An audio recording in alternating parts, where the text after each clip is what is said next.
പഠിപ്പിക്കാൻ തുടങ്ങിയ പിന്നെ ഇവളിപ്പോ നല്ലോണം ഇംഗ്ലീഷും മലയാളം ഒക്കെ വായിക്കുന്നുണ്ട് കേട്ടോ. അവളിവിടെ ഉച്ചത്തിൽ വായിപ്പിക്കുന്നതൊക്കെ കേക്കാം. ഇപ്പൊ ഇവക്ക് ക്ലാസ്സിലെ പരീക്ഷയ്ക്കൊക്കെ നല്ലോണം മാർക്കൊക്കെ ഉണ്ട്. എന്നാ പിന്നെ ഞാൻ ചായ എടുക്കാമേ.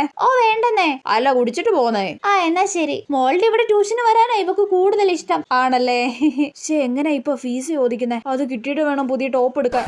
ചേച്ചി പിന്നെ ഫീസ്? അയ്യോ മോളെ, ഞാൻ ഫീസ് വീട്ടിൽ നിന്ന് എടുക്കാൻ വിട്ടുപോയി കേട്ടോ. നാളെ തരാം കേട്ടോ.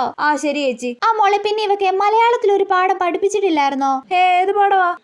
മലയാളം അല്ല, ഇംഗ്ലീഷ്. ഇംഗ്ലീഷിൽ ഏത് പാടവാ? ഏതോ പാഠം പഠിപ്പിച്ചില്ലെന്ന് ഇവൾ എന്നോട് വന്ന് പറഞ്ഞായിരുന്നു. ഏത് പാടാ മോളെ? ഫീസ് ചോദിച്ചപ്പോ തള്ളയുടെ അടവ് കണ്ടില്ലേ? ആ പാഠം പഠിപ്പിച്ചില്ല, ഈ പാഠം പഠിപ്പിച്ചില്ല, അത് പഠിപ്പിച്ചില്ല, ഇത് പഠിപ്പിച്ചില്ല. എപ്പോ ഫീസ് ചോദിച്ചാൽ ഈ ഡയലോഗ് അടിക്കും. മോളെ, ദേ ഈ പാഠം.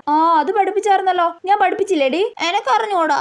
ഈ മണ്ടക്കൊച്ചും കണക്ക് തന്നെ. ആ പാഠം പഠിപ്പിച്ചായിരുന്നു ചേച്ചി. ആണോ? എന്നാലും ഒന്നുകൂടെ പഠിപ്പിച്ചേക്കണേ മോളെ. നേരത്തെ വരെ എന്നെ പൊക്കി പറഞ്ഞിട്ട് ഫീസ് ചോദിച്ചപ്പോ ഞാൻ പഠിപ്പിച്ചില്ല പോലും. ദുഷ്ടത്തി.